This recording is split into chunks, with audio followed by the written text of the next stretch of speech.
livro Missionários da Luz, vamos ver o capítulo Preparação de Experiências. E a introdução aqui extraída do Evangelho comentado por Emmanuel, Lucas, capítulo 14, versículo 10. Em todas as épocas, o bem constitui a fonte divina, suscetível de fornecer-nos valores imortais. No Evangelho de Jesus, o convite ao bem reveste-se de claridades eternas. A maioria caminha para Deus sob o ultimato das dores, mas não aguardes o açoite de sombras, quando pode seguir calmamente pelas estradas claras do amor. Vamos fazer aqui algumas observações. Emmanuel começa na primeira frase dizendo que em todas as épocas o bem constitui a fonte divina suscetível de fornecer-nos valores imortais. Qual a razão dessa afirmação de Emmanuel para o nosso entendimento? É que os valores imortais, que são exatamente aqueles que dizem respeito à vida imperecível, à vida espiritual, eles se estabelecem de uma forma segura na prática e na vivência do bem, do amor, da caridade ao próximo. Interessante é que essas virtudes que nós aprendemos no Evangelho do Cristo, elas só são possíveis de fato serem vivenciadas com a qualidade que o Evangelho nos propõe, se nós estivermos nos esforçando no trabalho para a superação dos instintos, das atitudes ególatras ou egoístas, de estarmos, de alguma forma ou de outra, abertos à percepção da vida em valores que não sejam puramente do corpo ou da matéria. Os valores que são da matéria, do corpo, dos instintos, prendem ao homem na retaguarda evolutiva. Nós viemos do entendimento comum do reino animal. O passado reencarnatório nosso esteve profundamente ligado aos instintos e às necessidades puramente transitórias da matéria. O esforço de trabalho do bem, da vivência da caridade, como é proposta pela doutrina espírita, é uma superação da fase instintiva e animal do homem. Só na medida em que nós nos abrimos ao trabalho de renovação do Evangelho é que nós vamos estabelecendo, como Emmanuel aqui coloca, os valores imortais ou espirituais em nossa vida. E aí ele continua dizendo, no Evangelho de Jesus, o convite ao bem reveste-se de claridades eternas. Ele diz, se referindo ao Evangelho do Cristo, de uma forma especial, mas nós sabemos que, através da própria presença do Cristo nas grandes religiões da humanidade, todas elas têm o mesmo vínculo de encaminhar o homem para o amor, para a prática do bem, para o amor ao próximo. Todas as grandes religiões da humanidade são assentadas nisso. E a causa, como nós aprendemos na doutrina espírita, é que por trás de todas elas está a presença do Cristo cósmico. Mas, em especial no Evangelho, que nós temos na Bíblia e que é iluminado pelo conhecimento da doutrina espírita, as possibilidades e perspectivas da prática do bem são colocadas de uma forma muito explícita e muito claras. E Emmanuel continua dizendo, a maioria caminha para Deus sob o ultimato das dores. Qual é essa maioria? A grande massa da humanidade que ainda vivencia a experiência encarnatória na perspectiva do materialismo. Essas pessoas são candidatas ao sofrimento. E não é um sofrimento punitivo ou descabido, é porque só à custa de frustrações e de dores é que vão acordando para os valores espirituais. Mas aí Emmanuel diz, Não aguardes o açoite das sombras, quando pode seguir calmamente pelas estradas claras do amor. Porque na medida em que nós vamos amadurecendo espiritualmente, despertando a consciência para os valores imortais e para as possibilidades de mudança que o Evangelho do Cristo propõe, vai diminuindo a necessidade de certos tipos de dores, de frustrações, porque nós aí já estaremos, em termos espirituais, superando a infância. Então é por isso que, no esforço da prática do bem, da caridade e do amor ao próximo, nós evitamos muitos açoites, muitas chibatadas de sofrimento, por estarmos agora de forma individual e aberta a construir pelo caminho do bem e não pelo caminho do materialismo. Vamos então dar início aqui ao nosso estudo do livro Missionários da Luz, preparação de experiências. E começa o livro com a intercessão de um espírito junto a Alexandre, em benefício da reencarnação de um amigo que eles tinham em comum, o Segismundo. Então ele se dirige a Alexandre e diz: Segismundo necessita de colaboração urgente. Reconheço que você não é especialista em trabalhos referentes à reencarnação. No entanto, sinto-me compelida a recorrer ao concurso dos amigos. A questão aí que é interessante nesse capítulo é porque havia Alexandre sido companheiro de Sigismundo, amigo, numa última encarnação, junto com aquele que vem até ele rogar sua intercessão, não é? Qual é o nome dele? Que me passou aqui pela mente.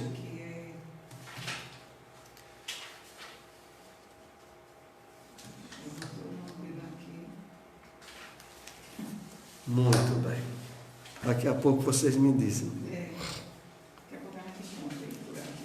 Logo no primeiro, nas primeiras páginas, Herculano, né? Então a questão é essa: Herculano e Alexandre tinham sido amigos de Sigismundo. E agora a reencarnação de Sigismundo estava tendo certas dificuldades, que nós vamos justamente comentar a partir de hoje. Um fato que aqui eu quero não esquecer de destacar é que ao longo das obras de André Luiz, como da grande maioria das obras espíritas, é deixado para nós, às vezes de forma clara, às vezes de forma indireta, o quê? O constante trabalho de intercessão dos espíritos em ajudar uns aos outros. Nós havíamos analisado em estudos anteriores, né, a intercessão daquela mãe por Antônio, que era o filho que estava para ter um AVC, e ela intercede por ele para que aquilo não ocorra. Nós vimos no capítulo anterior a intercessão da prima de Esther, face o problema que a amiga estava tendo, e ela intercede a Alexandre para vir ajudar. Então a gente nota que o trabalho de intercessão é constante nos livros, nas obras espíritas, porque em verdade todos que estamos reencarnados somos devedores e não temos ideia do nível nem da intensidade de nossas dívidas. Nós não temos um passado bom, a grande maioria de nós, e por isso precisamos muito da intercessão dos outros. Então o plano espiritual muitas vezes nos utiliza para ajudar uma pessoa que eles queiram ajudar, e outras vezes nós somos ajudados por espíritos desencarnados sem nem termos noção ou consciência disso, face à reciprocidade que há nos trabalhos de intercessão. Aqui no caso, nós vamos começar a analisar hoje, o necessitado maior era o Sigismundo. A princípio, Sigismundo, né, animava-se da melhor esperança.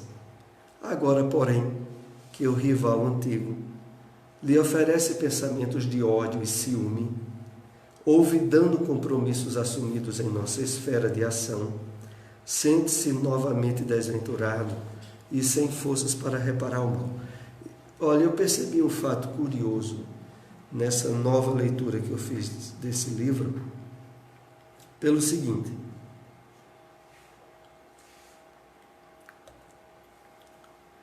claro, nós não temos ideia quem é que errou primeiro. Nós não temos a capacidade de analisar reencarnações de ninguém. Mas pela leitura desse capítulo, a gente sabe de uma coisa. Na reencarnação anterior, quem andou passando a perna nos outros foi o Sigismundo. Foi ele que, inclusive, matou o futuro pai dele agora. Não obstante, como Herculano é muito amigo dele, veja a forma como Herculano coloca para Alexandre o problema que Sigismundo está passando. Como se ele fosse a vítima. Você veja como, quando a gente é amigo de alguém e quer defender, a gente coloca as coisas da forma bem amenizada, né? Diz, ó, agora o rival antigo, ele tinha matado aquele que agora ia ser pai dele. Oferece pensamentos de ódio e ciúme. E não era para menos, porque quando a gente lê na vida anterior, o Sigismundo matou o pai futuro agora em uma briga amorosa, quando ele criou um problema também para a mãe, que acaba até na encarnação anterior indo para um prostíbulo. Cá entre nós, ele não era boa peça não, né? Na encarnação anterior, nada muito ajustado. Aí veja, no plano espiritual, aquilo é passado a limpo. E Acelino, que agora vai ser o pai de Sigismundo, se propõe a recebê-lo como filho. Certo? No plano espiritual.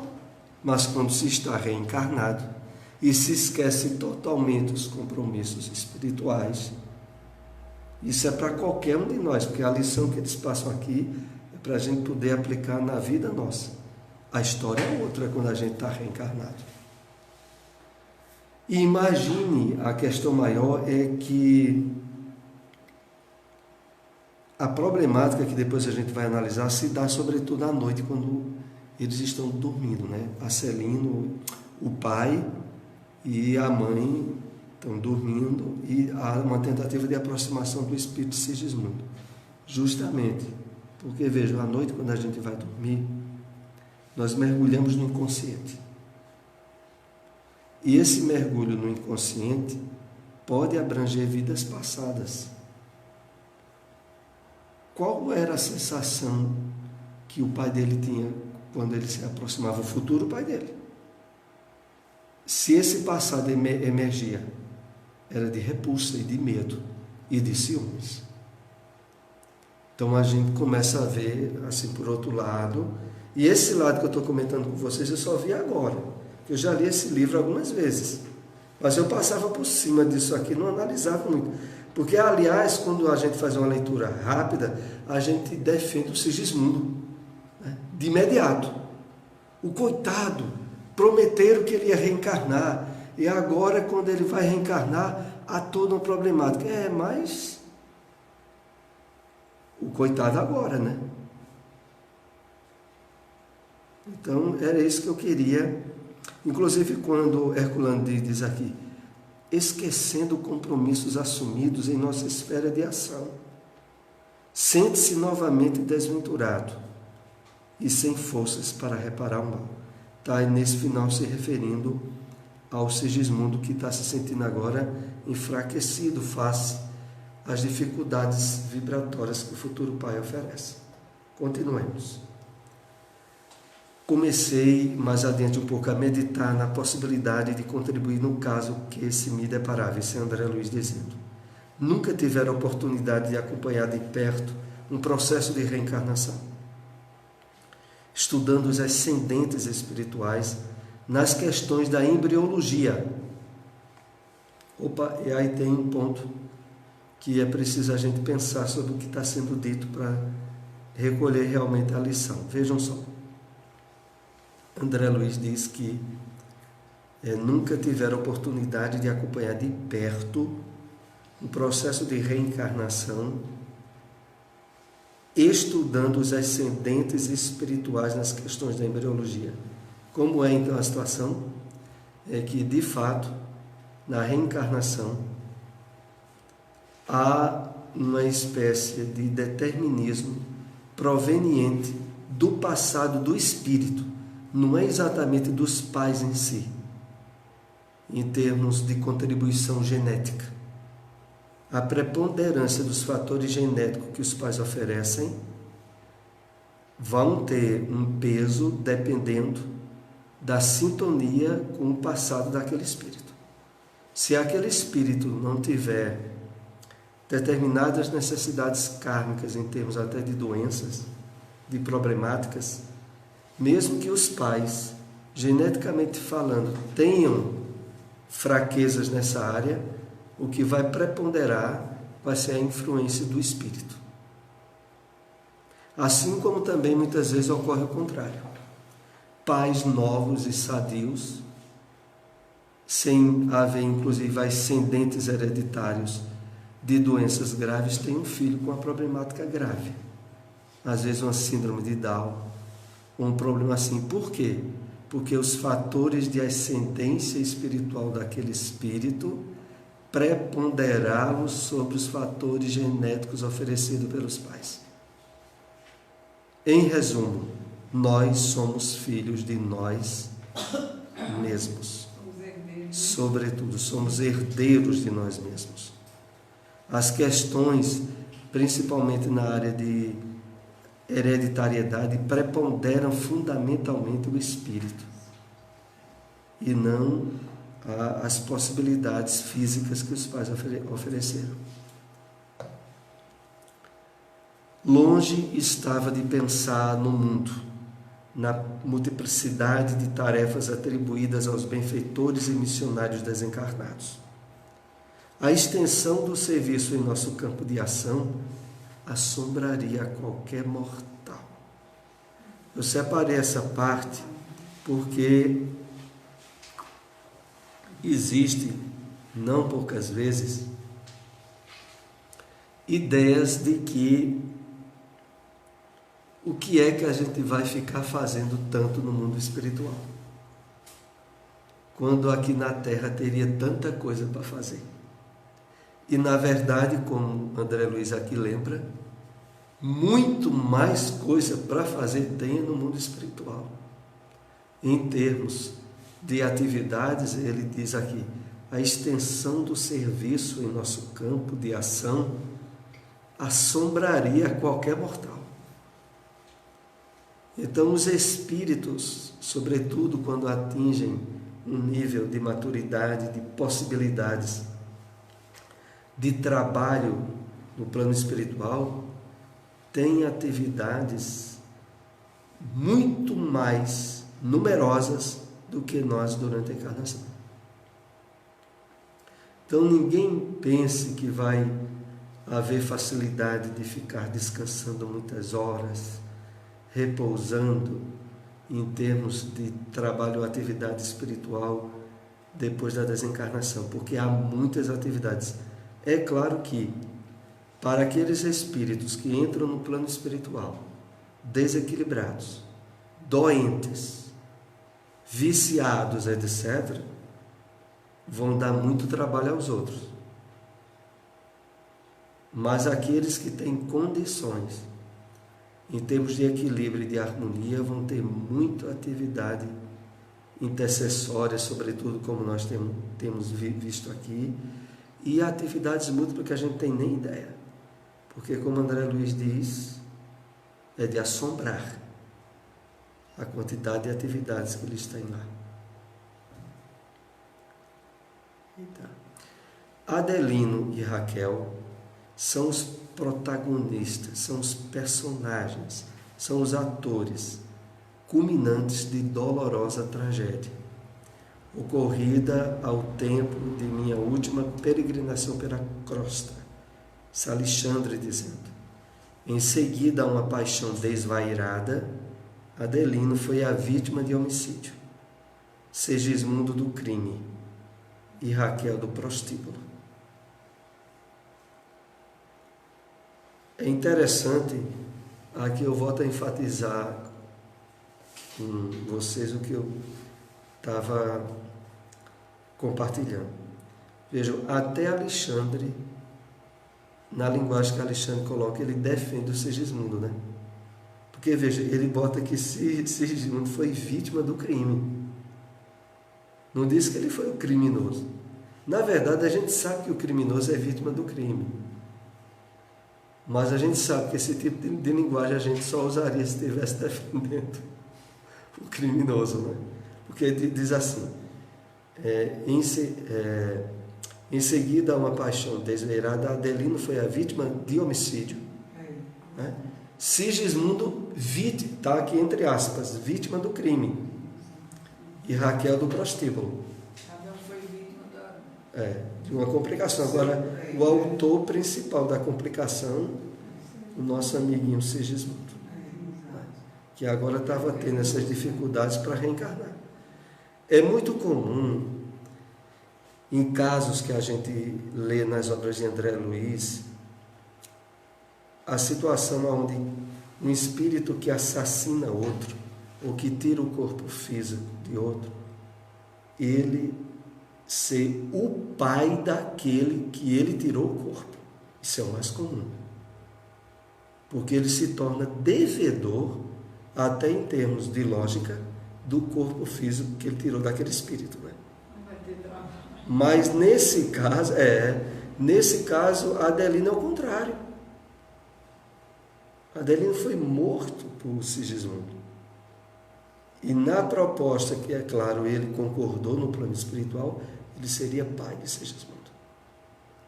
É porque ele tem que reequilibrar esse casamento, né? Esse casamento que Sigismundo atrapalhou. Aí para esses laços sentimentais serem eles vieram, voltaram, casaram de novo. Para agora ter... Para assumir Sigismundo como filho. Que é para amar, né? Em termos puramente humanos, porque vejam... Não, eles eram amigos, né? Ele se apaixonou por Raquel e aí naquele tempo tinha um negócio de... duelar e matar duelo. Aí ele matou Adelino e no fim Raquel ficou no prostíbulo, né? Aí todos se comprometeram. E nessa vida, Adelino agora e Raquel vão ser pais dele. Agora, vocês imaginem uma coisa, como a gente está lendo o livro, possivelmente eles não são espíritas, vocês notaram, né? Provavelmente eles são católicos, Raquel e Adelino.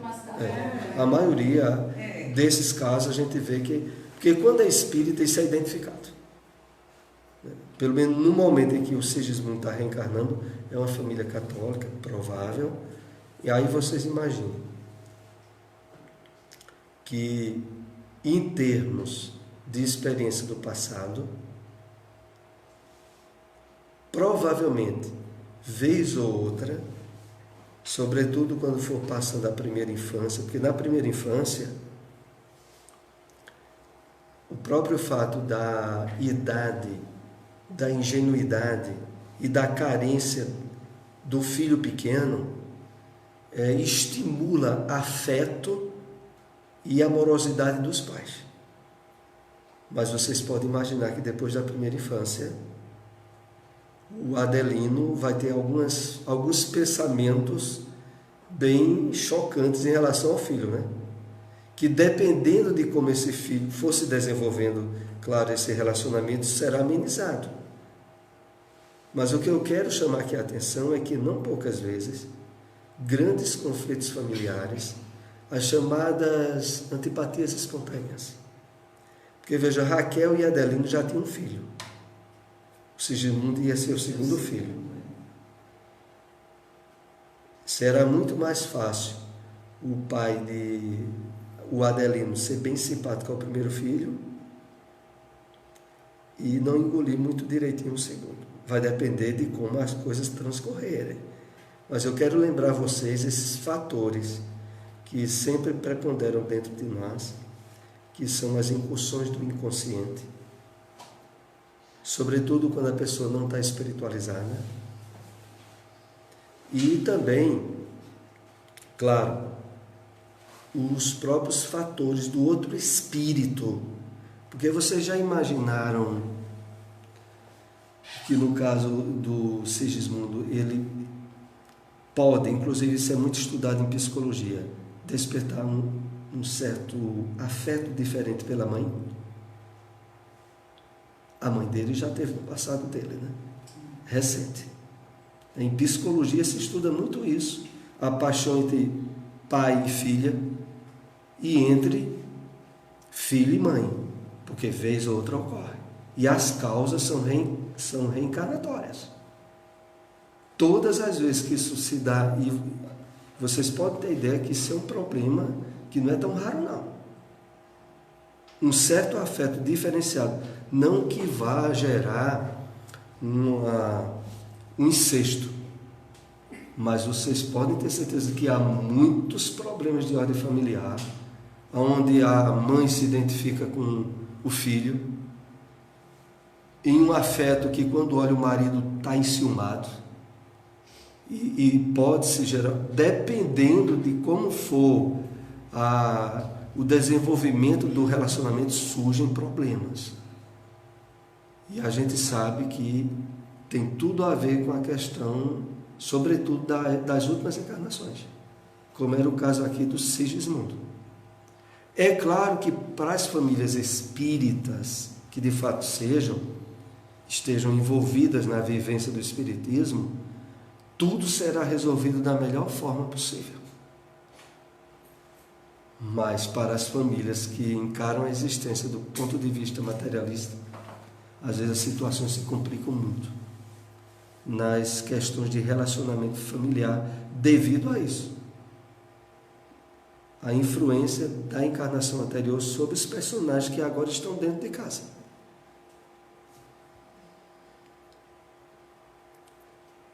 Então, o Alexandre aqui, ele é também um amenizador da questão do Sigismundo. Ele foi vítima. É claro que não deixa de ter sido, mas ele foi o canal que movimentou os problemas.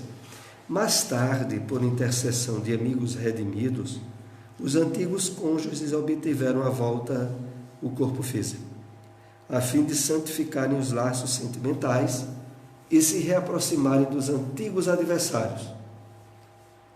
Então, Sigismundo, na situação de antigo adversário, que estava de retorno ao lar. De certa maneira, isso também nos ajuda muito a qualquer um de nós, ou até alguns que estão nos acompanhando pela internet, a entender que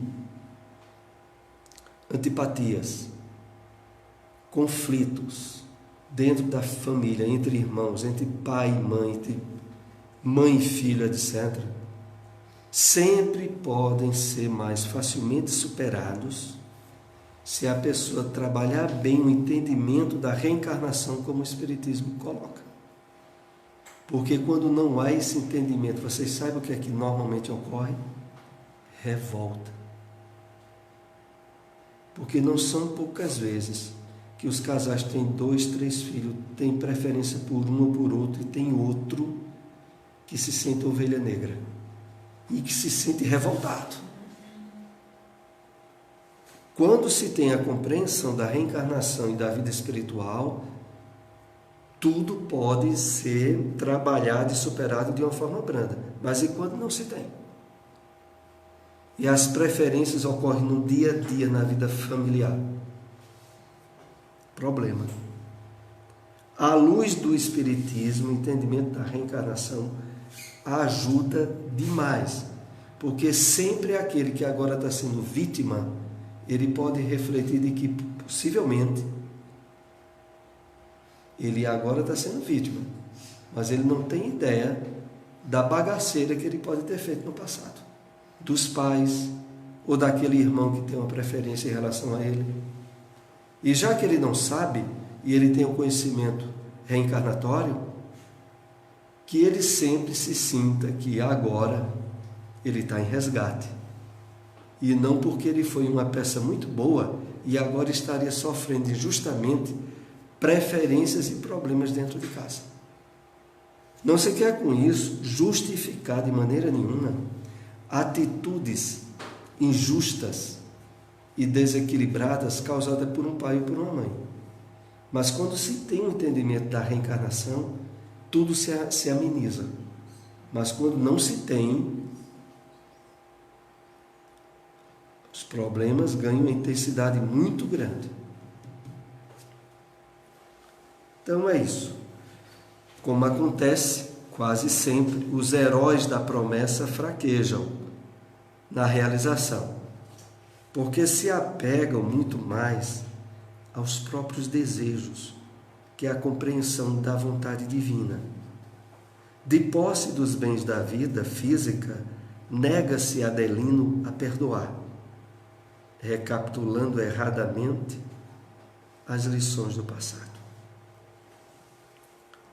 Que bom ter um amigo defensor no plano espiritual, né? Porque do jeito que Alexandre coloca aqui, dá para a gente ver bem direito como é a situação, né? A situação é que a crítica, entre aspas, que ele faz bem encaixada é para o Adelino, né? E aí ele diz, mas claro, a gente deve, como a gente sempre procura aqui, contextualizar a situação conosco. Porque veja, voltemos aqui o início. Como acontece quase sempre, os heróis da promessa, vejam que eu acho isso até uma expressão irônica, né? Que ele fala, atribuindo a Adelino e a Raquel, né?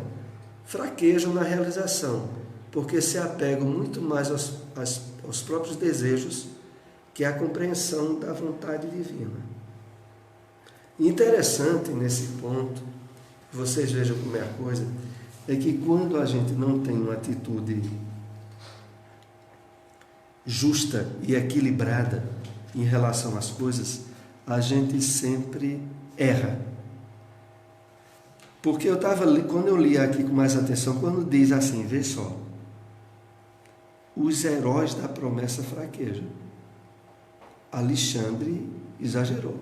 Porque Raquel mesmo estava proposta e querendo ter o Sigismundo como filho. O problema era de Adelino, né? Mas vejam como Alexandre colocou. Os heróis da promessa englobou Raquel e ele, né? Mas Raquel sempre esteve aberta. Assim, que isso acontece muito em relação a nós. No geral, se compromete de ter sem dúvida. Chega na vida.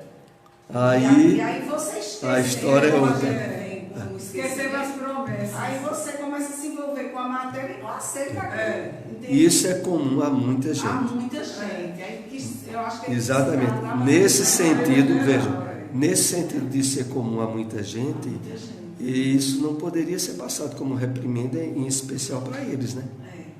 Já que isso é comum a muita gente. Ele cita os exemplos de um para todos, né? E a gente deve se contextualizar, né? Exato, eu acho assim. Então vejam, de posse dos bens da vida física, nega-se Adelina a perdoar, recapitulando erradamente as lições do passado.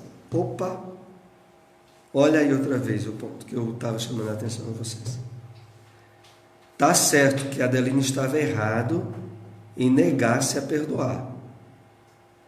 Agora veja, será que não era natural vir na mente de Adelina a recapitulação do que houve no passado? Porque veja, o erradamente aqui não foi Adelino, não. O erradamente aqui foi o Sigismundo. É por isso que eu digo a vocês que, como Alexandre e Herculano eram bem amigos de Sigismundo, ao longo do capítulo, eles vão colocando a coisa bem defensiva para o Sigismundo. Mas para o Adelino e a Raquel, tome pancada. Porque os dois se comprometeram, os dois prometeram. Agora estão reencarnados e estão botando dificuldade. Tem um negócio lá, é assim, né? Decepcionado como um espírito. Já substituiu uma certa elevação, né? O que na verdade, todos esses, olha, o que na verdade sempre deve preponderar, e que eu tinha até comentado com vocês, é que, por isso é que a gente, tem até um capítulo que uma vez a gente comentou aqui do livro Pão Nosso, de granjear amigos, né? Granjear amigos com os frutos da injustiça. Para que, né, é até aquele comentário que tem uma palestra de Haroldo Dutra sobre o mordomo infiel, de que a gente deve procurar ajudar ao máximo as pessoas, ter o máximo de amigos, porque numa hora de necessidade pode ser que a intercessão daquele amigo lhe ajude a resolver um problema sério. Então, na verdade, a lição toda é no ensejo de que, olha, veja como foi bom para Sigismundo ter esses amigos lá. Então, é bom a pessoa ter o máximo amigos espirituais que na hora de um problema interfiram, intercedam a nosso favor, né? A dificuldade vai ser encontrar amigos, né, da estirpe de Alexandre. Eis a questão. Eis a questão. Mas eles estão aí também para pegar Sigismundo, né? Porque Sigismundo também está correndo, está parado. E como eles são amigos, vão tentar dizer aí, não, você vai. Você vai. Você vai, André. Porque está havendo problema com todos, né? Com o pai e com o filho, né? É verdade. O pai correndo da parada. O pai com medo. E o filho, quando vê o pai com raiva, corre então. Alexandre está também querendo segurar ele e dizer não. E vocês vejam, a gente sabe que o impacto da morte, da desencarnação, principalmente quando a gente não tem o conhecimento espírita, é muito grande. E vocês já imaginaram o impacto da morte por assassinato que a Adelino teve? Aí vocês vão entender porque é que eu estou defendendo um pouco o Adelino. Porque eles passaram muito tempo. Porque ele estava sob o impacto de ter sido morto pelo Sigismundo. Não é brincadeira. Quando eu estava lendo, aí eu me lembrei que Sigismundo não era tão vítima assim, não. Eu só quero lembrar de onde foi que tinha visto. Foi, né? A cena também não é... Não era essas coisas tão... Não é para a gente pensar, não. A gente de início vê, mas tem um significado por trás disso, né? A questão de haver essa repulsa, né? É verdade. E aí, Alexandre diz André Luiz que é necessário ele conhecer, inclusive aí um setor de preparação para a reencarnação, né? E aí vai dizer, a grande percentagem de reencarnações na crosta se processa em moldes padronizados para todos, no campo de manifestações puramente evolutivas. Mas outra percentagem não obedece ao mesmo programa. Então, essa parte ela é muito importante para que a gente entenda que reencarnações preparadas, como era a de Sigismundo, é necessário já ter algum mérito. No geral, para a maioria das pessoas que reencarnam, o padrão, como ele coloca aqui, no campo de manifestações puramente evolutivas. O que é que quer isso dizer no campo de manifestações puramente evolutivas? Quer dizer que os espíritos, normalmente, pelas leis magnéticas e fluídicas, são atraídos para lugares e pessoas com os quais eles têm ligação. E isso, muitas vezes, possibilita as reencarnações no quadro geral, onde a pessoa, de uma forma direta ou indireta, ela tem a família que merece, está no lugar que merece e no tempo que merece.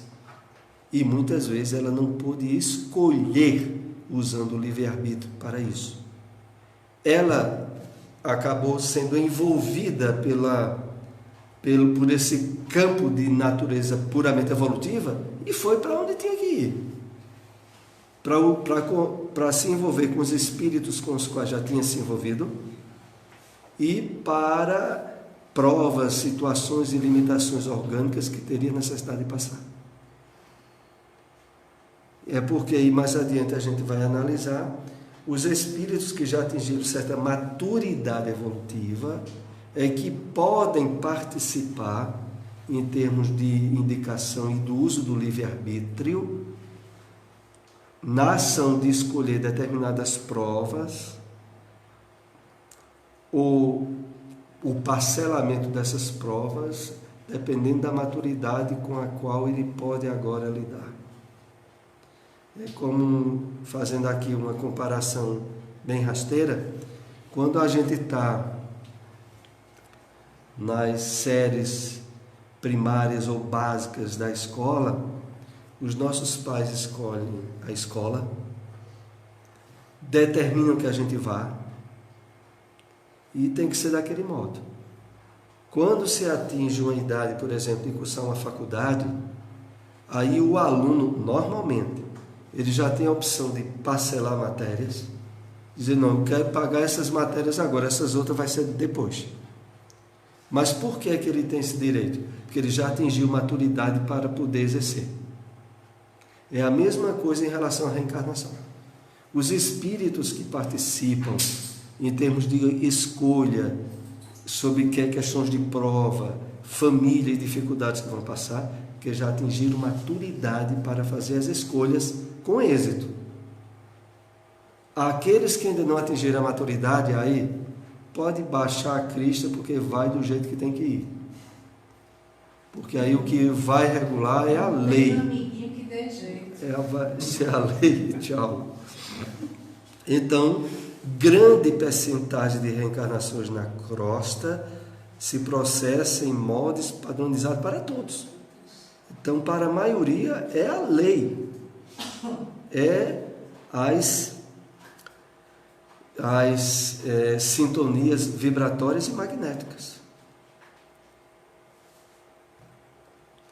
Elevando-se a alma em cultura e conhecimento, e consequentemente em responsabilidade, o processo reencarnacionista individual é mais complexo, fugindo à expressão geral, como é lógico. Em vista disso, as colônias espirituais mais elevadas mantêm serviços especiais para a reencarnação de trabalhadores missionários. Então, aí quando se tem um mérito, aí o tratamento é especial, mas é porque a pessoa já adquiriu o direito, né, de exercer esse mérito. Né? Não vai no empurrão, filho. Vai no empurrão porque se não tem for, esses critérios não todos. tem esses critérios todos. Né? Mas é isso, é por isso que nós, aí vejam como Alexandre coloca aqui, veja só, elevando-se a alma em cultura e conhecimento, consequentemente em responsabilidade. Veja, nós somos estimulados ao quê? A adquirir máximo de cultura, de conhecimento, de responsabilidade, para aí o processo reencarnacionista individual é mais complexo. Porque aí a gente já oferece condições de merecer o tratamento, como se diz popularmente, VIP. Mas aí volta a questão. Que questão, hein? A questão que Segismundo, ele assassinou. Mesmo ele sendo um assassino, ele teria esse mérito? Não, mas aí não fala dele não, né? Não, mas é bem interessante essa situação, porque mais adiante a gente vai comentar, porque o próprio Alexandre diz que ele, André, Sigismundo, não estão num nível muito elevado, não. Eles estão no nível ainda de provas, de intercessões, porque os espíritas, muitas vezes a gente, quando vê os benfeitores espirituais, já acha que são espíritos puros, elevados. Não. Mas Mas eu digo com relação a ele ter esse tratamento VIP que a Adelino não teve, né? Sim, Adelino. Volta. Inclusive, bom, aí inclusive abre-se um preâmbulo, por quê? Silmara tinha citado que Adelino não teve um tratamento VIP. Entre aspas. Por quê? A reencarnação de Adelino e Raquel foi estruturada. Desde quando eles saíram de lá, houve uma programação para eles se encontrarem na Terra e se casarem. O que de fato ocorreu. Então houve aí todo um campo também de intercessão e de interferências espirituais para que se desse esse momento em que o livro agora começa a narrar. De certa maneira, no plano espiritual, eles tiveram uma recuperação da bagaceira que haviam feito e mereceram, em termos de intercessões, a ajuda para estar na situação em que se deu com eles. O resgate, né? O resgate disso aí. Mas nessa outra vida que ele vem com essa possibilidade de haver esse resgate, se ele continuar a errar, tem possibilidade de voltar ou melhorar? Como? Se voltasse a errar outra vez, porque vamos dizer, infelizmente, vez ou outra a gente tem a notícia de um filho matar um pai, ou até um pai matar um filho. Isso aí é um retrocesso do quadro. Claro que lá para frente isso vai ser resolvido, mas com muito sofrimento. Porque quando já vem como pai, como filho ou como irmãos, já é porque tem uma coisa lá para... Quando não se gosta, pode ter certeza, tem alguma coisa lá para trás que não prestou não. Porque o normal mesmo, inclusive, é o quê? Quando os espíritos têm certa afinidade e reencarnam numa família, se tornam carne e unha um do outro. E a gente vez ou outra, a gente vê isso. E irmãos que são irmãos não é só de sangue, não. São irmãos porque se identificam muito e um protege demais o outro. E às vezes também ocorre entre pais e filhos. Tem pais e filhos que um foi apoiando o outro, ajudando o outro, e pareciam de fato, traziam um passado já de simpatia e de harmonia, que se intensificou muito mais agora pelos laços familiares. Mas uma coisa é certa, se a pessoa está numa família e tem certos níveis de conflito, pode ir refletir, pedir ajuda ao alto, porque tem bagaceira lá para trás. Tem problemas que não foram bem resolvidos e já estão dentro da família para ser bem resolvido. Então é esse ponto. Então continuemos. Em geral, como acontece a nós outros, são entidades com débito. Pronto, é esse ponto onde Alexandre está dizendo que Alexandre também é uma entidade em débitos, mas com valores de boa vontade, perseverança e sinceridade, que lhes otorga o direito de influir sobre os fatores de sua reencarnação, escapando de certo modo ao padrão geral. Então vocês imaginem o seguinte, e agora isso, de certa forma, serve até de uma certa, eu diria a palavra, uma certa lapada em nós espíritas. Porque vejam, Alexandre, Raquel, Sigismundo e o próprio Alexandre se coloca como quase que no nível deles. A gente vê, quando lê o livro, como a vida pessoal de Raquel ou do próprio Adelino são tão humanas e tão cheias de imperfeições como qualquer um de nós. E vejam, foi reencarnações trabalhadas e com a participação deles e dos espíritas, da maioria de hoje em dia. Será que nós não tivemos reencarnações bem trabalhadas, às quais a gente talvez não esteja dando conta do que se comprometeu? Muito bem, Cida. Isso aí tem que ser. Eu estou dando conta, né? Brincadeira. Porque estou dando conta, né, Cida? Então vejam, o que eu quero dizer, vejam, o que eu quero acentuar é o seguinte. Todos nós aqui, estamos aqui, né? um ponto a mais que tem, e esse ponto eu acho que ele também é bem significativo, é o seguinte, vejam só, eles, pelo que a gente está deduzindo, eles não eram espíritas, nem conheciam a reencarnação, nessa encarnação agora. Eles não vieram com compromisso na área espírita, mas e os espíritas, na grande maioria? Têm a compreensão da reencarnação. Então, o que Raquel e Adelino estavam dando conta, que era principalmente os deveres familiares, para a grande maioria de nós espíritas não serão apenas os deveres familiares, serão outros deveres a mais. A quem não é dado. É por isso que quando a gente analisa essas histórias de um ponto mais reflexivo, porque, olha, é muito comum, e eu digo a vocês que quando eu li esse livro, tem tempos atrás, a gente tem uma leitura que vai se diferenciar. Quando a gente lê, a gente, mas veja que coisa e tal, a gente não se contextualiza. Mas se a gente se contextualizar, aí a gente vai ver que possivelmente para nós espíritas, de vocês, irmãos, esperamos coisas melhores, como diz o apóstolo Paulo. Porque vocês têm mais possibilidades. Temos muito mais do que tinha Adelino e Raquel. E não obstante, eles estavam perante o que se comprometeram, e a gente está estudando agora, eles vão cumprir bem a situação. O problema vai ser superado, o Sigismundo vai reencarnar, a gente não sabe como se desenvolveu a infância e a maturidade desse Sigismundo, né?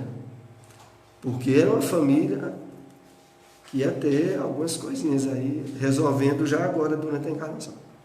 Se ela for uma pessoa religiosa, ela com amor e fé, ela consegue vencer, né? Aí ninguém sabe. É verdade. Aí vai... Porque antigamente, quando não se tinha o conhecimento espírita, mas as pessoas tinham uma religiosidade. Exatamente, é verdade. O amor e a obediência, acima de tudo, conseguia exatamente. contornar essas dificuldades, né? É verdade. Hoje, graças ao nosso conhecimento, melhora, como você disse. Aí a gente tem um entendimento muito melhor, sem mais sofrimento, né? Exatamente. Mas quem não tem, mas tem aquela fé e tem aquela religiosidade que Deus está no comando, ainda consegue aquela resiliência e vai contornando, amando o filho, marido. Exatamente, e vai resolvendo. Dependendo de ter em oração e tudo, né? Pelos filhos, pela marido. Exatamente. Difícil, né? Marido difícil. É verdade. É certo que às vezes tem alguma esposa difícil, né? É marido difícil. A mulher difícil também. Mulher difícil também. Aí a gente vê. Bom, André, quase todos nós, trabalhadores da terra, nos demoramos séculos no serviço de iluminação íntima. Porque não basta adquirir ideias e possibilidades, é preciso ser responsável, e nem é justo tenhamos tão somente a informação do raciocínio, mas também a luz do amor. Então aqui Alexandre vai continuando dando uma lição do raciocínio, que não é só raciocínio, não é só conhecimento, não. Tem que entrar para que é a vivência, né? Que é a vivência. E outro fator aqui que também a gente precisa destacar, vejam, é que quase todos nos demoramos séculos no serviço de iluminação íntima. É porque até o momento em que a nossa existência, a nossa encarnação, ela tenha um ponto assim de mais despertamento espiritual, quando isso não ocorre, a nossa caminhada evolutiva é rastejando. Melhora um pouquinho, erra, acerta um pouco, erra em outra área, e aí fica no lento a lento, até que de fato a gente tenha, numa encarnação, despertar espiritual mais intenso e mais profundo, e aí sim, passe, como ele diz aqui, a questão da vivência, do amor, a vivência do que a gente conhece e somatizar na nossa atitude diária, né? Pois bem, o próprio Jesus nos deixou material de pensamento para o assunto em exame, quando nos asseverou que se a nossa mão ou os nossos olhos fossem motivo de escândalo, deveriam ser cortados ao penetrarmos no templo da vida. A referência que Alexandre aqui faz da reencarnação, ela é muito explícita, é muito clara, porque na própria Bíblia, nessa passagem do Evangelho, quando Jesus diz que é melhor entrar na vida portando de um olho só, do que com os dois ficar ardendo no fogo da geena, que é melhor entrar portando de uma perna só, do que com as... Quando é feita aquela comparação, quem lê o Evangelho e não conhece o Espiritismo, nunca acha que a questão ali é de reencarnação. Eu não sei o que é que acha. Eu acho que não acha coisa nenhuma. Porque, inclusive, eu já li a Bíblia antes de conhecer o Espiritismo. Eu já li a Bíblia antes de conhecer o Espiritismo. E quando eu passava por uma citação dessa, eu nem entendia o que era e nem dava importância. Mas tá, quer dizer, assim, vai lendo. Porque se você for parar e refletir, o que é que Jesus está querendo dizer com isso? Quem é que vai entrar na vida cego de um olho do que ficar com os dois? Então vejam, é por isso que a leitura da Bíblia ela é muito importante, mas é fundamental o conhecimento espírita para que a leitura seja proveitosa, porque senão a pessoa passa por cima de muita coisa. Vamos aqui para o último slide de hoje. Compete-nos transferir a imagem literal para a interpretação simples do Espírito. Se já falimos muitas vezes em experiências da autoridade, da riqueza, da beleza física, da inteligência, não seria lógico receber idêntica oportunidade nos trabalhos retificadores? Olha a reflexão bem no ponto que o Alexandre diz.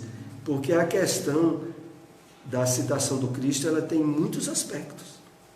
Porque ela se refere a toda a utilização desastrosa que a gente faça de benefícios que recebeu. Não é só a questão puramente física do corpo, mas é questões de autoridade, de ter tido facilidades econômicas e financeiras e só ter usado elas a benefício próprio, engendrar em reencarnações futuras problemas para o espírito resolver. Quer dizer, aquele, entre outros aspectos, aquele que utilizou muito mal de facilidade material, curtir dificuldade para aprender a valorizar. Aquele que utilizou beleza física apenas para seduzir e perturbar os outros, reencarnar na feiura física para, através da introspecção, né, e de uma série de fatores de inibição, aprender a não utilizar a beleza para criar sofrimento. Então é nesses vários aspectos que Alexandre nos convida a refletir essa passagem bíblica. É chegada a hora de nós concluir o estudo de hoje. Esse capítulo possivelmente esperamos concluir no próximo estudo, porque é um capítulo meio grande e talvez ainda haja muito material importante para nossa reflexão. Os papéis.